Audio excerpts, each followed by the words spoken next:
for anybody that doesn't know who Tim Canova is, I'm going to hand it over to him to introduce himself, but a quick skinny. And I know a lot of you guys already know who Tim is, and you're real excited to ask him some questions. And this was a last-minute surprise guest, which is awesome. So Tim is running in Florida's 23rd. He's a progressive who's trying to take out Debbie Wasserman Schultz, maybe among the most sinister of all the corporate Democrats. She's involved in payday loans. She's the worst of the worst in many ways. Tim's running against her in 2016. He dealt with a lot of shenanigans, a lot of ballots that were destroyed. The way I like to sum it up for people, it was so shady what happened in 2016 that even the Florida governor weighed in on it. He probably weighed in on it for all the wrong reasons, but he weighed in on it nonetheless. So it was a very shady campaign. Now, Tim made a very big decision recently. And Tim, I'm going to hand it over to you. Fill the viewers in. Sure. Thank you, Ron. Well, first of all, going back to 2016, we ran a great campaign.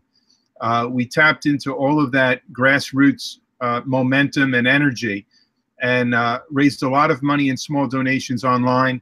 People were going to our website. Do you hear me?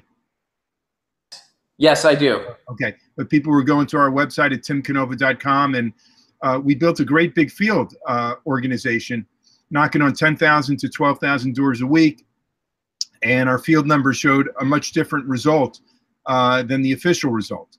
So a couple of weeks after the August primary in 2016, within a couple of weeks, I was hearing from a lot of election integrity folks who had concerns about the official results. And about a month or two later, we started to get much more serious about looking at the ballots. And we put in the first of 3 public records requests to inspect the ballots in November of 2016.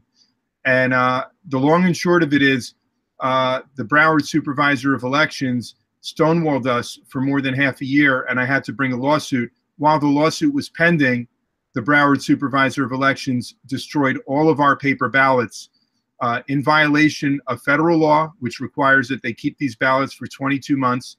Also in violation of the court order, and she certified that the ballots were not the subject of pending litigation, and they were. So there's all kinds of wrongdoing that you alluded to already. The governor did weigh in, and so did the Florida Secretary of State.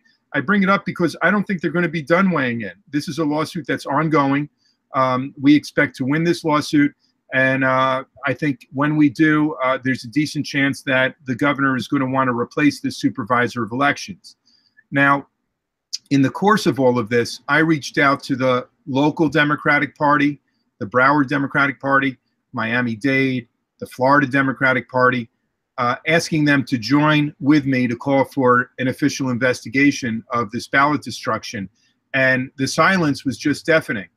And this is just ongoing with the Democratic Party here in Broward County and in Florida.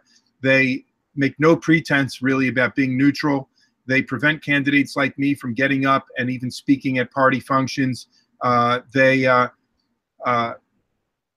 openly were supporting Wasserman Schultz in the last campaign, in the press, criticizing me, praising her. It's just one thing after another. And the fact that they can look the other way when ballots are destroyed was really the last straw. And yesterday, I made an official announcement that I am changing my party registration to non-party affiliation, and that I will be running against Wasserman Schultz, not as a Democrat in a closed Democratic primary, but as an independent on the ballot in November in the general election. Hey guys, thanks for watching. That was a clip from Get Your News On with Ron, the world's first viewer-curated streaming news show. What does that mean? That means I log on to a stream and people tweet me articles over on Twitter at Ron Placone, or they use our Reddit subsection, which is just Get Your News On with Ron over on Reddit. And that's how we build the show. I'm seeing all these articles for the first time. We are literally getting our news on together. Follow me on Twitter at Ron Placone so you can participate. And this show streams live every Tuesday through Friday at 10 a.m. Pacific Standard Time. So please do tune in. If you want to support this show, you can do so over on patreon.com/Ron Placone, where for as low as $1 a month, You get access to exclusive podcasts every week, exclusive videos, free tickets to shows when I'm performing in your town, and more for as low as $1 a month. Please do consider it. Thank you so much for your support. This has been Get Your News On with Ron.